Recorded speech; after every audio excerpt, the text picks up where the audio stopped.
If you've been following along with my channel over the past 10 months, you know I like to feature what I think are the best games to play in the coming season. It's a little series I've been doing called Coming Soon. And with that said, it's about that time again. So today we're going to talk about the best games to play for the summer of 2020. Now before we get started, please hit the like button for this video and also hit the subscribe button if you haven't already. Doing so is greatly appreciated and will ensure you don't miss any of my content in the future. But without further ado, let's get started.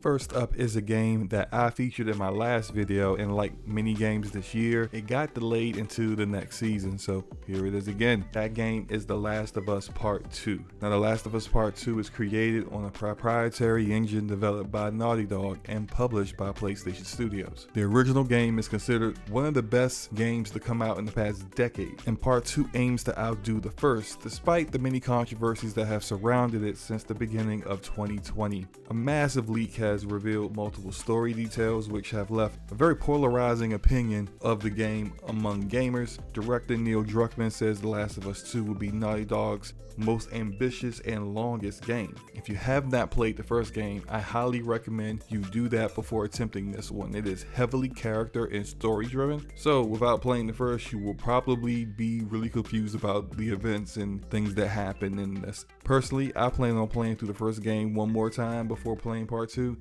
just so that I can kind of get my mind refreshed on many of the events that happen, the characters, some of the minor characters that may not be very prominent in the story. Just trying to get the whole thing fresh in my mind before playing the sequel. I tend to do that usually right before I play a follow-up to a previous game. But The Last of Us Part 2 will be available June 19th and is currently only going to be available on the PlayStation 4. So definitely check that out. Next up is another PlayStation Studios title, and that one is Ghost of Tsushima, being developed by Sucker Punch and created on an updated version of the same engine Sucker Punch used for infamous Second Son. I have to admit, I wasn't initially too excited for this one until I saw the 18-minute gameplay reveal, and that really got me hooked. In Ghost of Tsushima, you choose to liberate your land from the invading mongrels by the ways of the samurai or the ghost. If you choose the samurai route, you'll defeat your enemies and even bow to them after defeating them. It's more honorable and your approach is more straightforward. There'll be way more sword-to-sword action that way,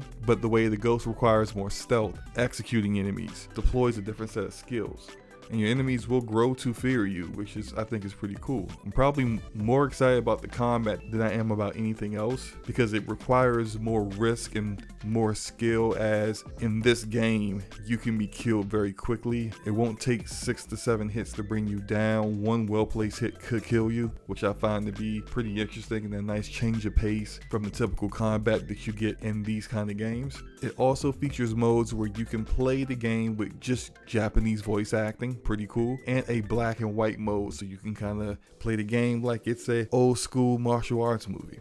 Ghost of Tsushima will be available July 17th and is currently only available on the PlayStation 4.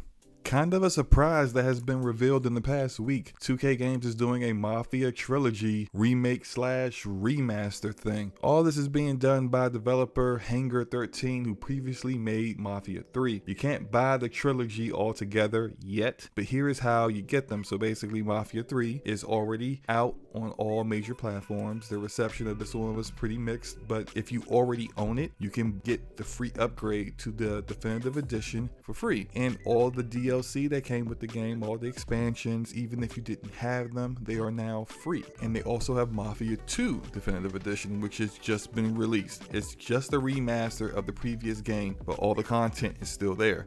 It just looks better. I have heard from those who have played it that it has a lot of bugs and other issues going on with it. Those things need to get patched, so I would say be patient with that one. I bought it on Steam, but haven't had the chance to see how buggy it is for myself yet. But finally, Mafia Definitive Edition is coming out in August 28th, and it will be a full-on remake of the original game. And from the small amount of shots and footage I've seen, it looks pretty damn amazing. In yet another game that was featured in the last Coming Soon video, Wasteland 3 was delayed to August 28th. Wasteland 3 is an isometric turn-based RPG being developed by NXL Entertainment and published by Xbox Game Studios. In Wasteland 3, the Desert Rangers leave their previous home to travel to the frozen wasteland of Colorado, where they'll be given the choice to join various factions, building up their reputation, and basically saving or destroying this world based upon the decisions that you make. The scope of this game has increased since Microsoft acquired In Exile. With the increased funding,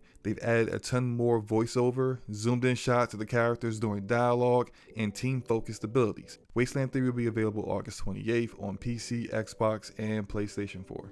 And finally, last but not least, we have Horizon Zero Dawn Complete Edition. And no, this isn't 2017. No, this is definitely 2020. Horizon Zero Dawn is coming to PC this summer, and I saved it for last because due to the current pandemic, PlayStation Studios doesn't really know when it will be released. Regardless of that, they still have it set for sometime this summer. So I decided, let's just go ahead and put this on the list anyway, so because I'm certain whenever a release date does come out, it's something that us PC gamers will definitely be looking forward to. Horizon Zero Dawn received very, very positive reviews when it came out for PlayStation 4. It's an action RPG created through the Decima engine. With the Complete Edition, you're getting the main game plus the Frozen Wilds expansion. In Horizon Zero Dawn, you take control of Aloy, an outcast from her tribe in a future ruled by deadly robots. Definitely a game everyone should check out, regardless of the kind of games that you usually play.